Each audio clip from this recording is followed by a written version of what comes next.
Calls continue to grow for Patriotic Alliance leader and Sports Minister Gayton McKenzie to be fired, or this is for alleged racist social media posts. Now, he denies claims of racism in posts that date back as far as 10 years ago. Social media law specialist Rock Wilson joining us now for more on the importance of thinking twice before pressing that post button.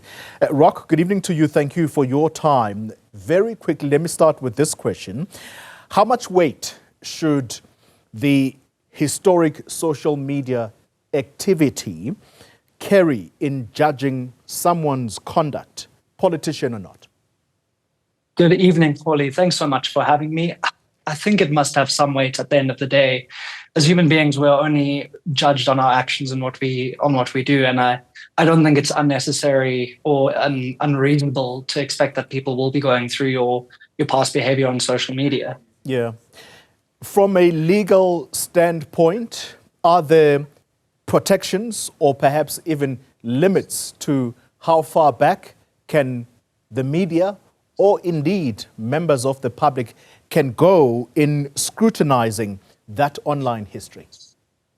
At the end of the day, there aren't really any protections for that. What we have is our right to privacy. But in South Africa, we only have our right to privacy so far as we protect it. So if you've taken a piece of information or whatever it is and put that online on a publicly accessible platform, you've lost all expectation of privacy regarding that content. And then it can be dragged up at any time to come back and haunt you. Yeah.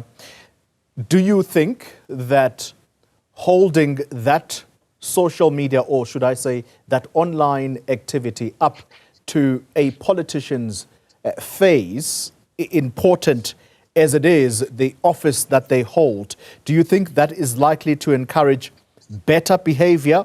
Because some people will say it unfairly targets them or it punishes them for views that were perhaps not or would not have mattered had it not been them holding public office.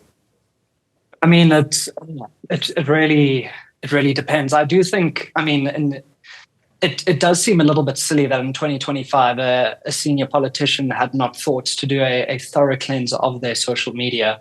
And I don't think it's entirely unreasonable, again, for this to come back and be brought into the public sphere, especially if you are a politician, especially if you have made racist statements. It can and will happen. And it doesn't just happen to politicians. The same thing has happened to Bianca Scumbi, who when she was in line when she had entered the Miss South Africa competition, one of her fans had gone and dug through her Twitter and found that at the age of 15 years old, she'd been posting racist and fat-shaming content.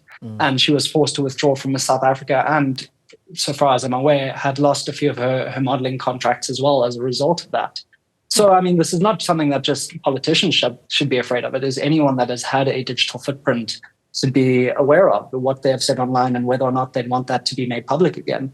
Well, I think that very response takes us nicely, therefore, to the final question about the advice you would give to a public figure or indeed members of the public in managing their digital footprint in order to avoid that reputational harm.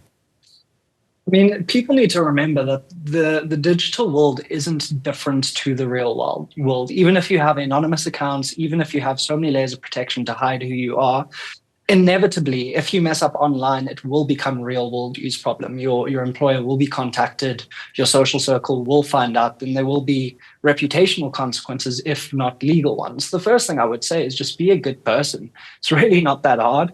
Don't say discriminatory things, don't be prejudiced, and that should already get you quite far. And when it comes to the digital space, a really good test, that's one that Emma's been saying for about 15 years now at the Digital Law Company, and that is the billboard test. Before you're about to create any sort of online content, imagine that content on a billboard with your face next to it, along with your job title, the name of your company, and whatever you're about to post right next to your face.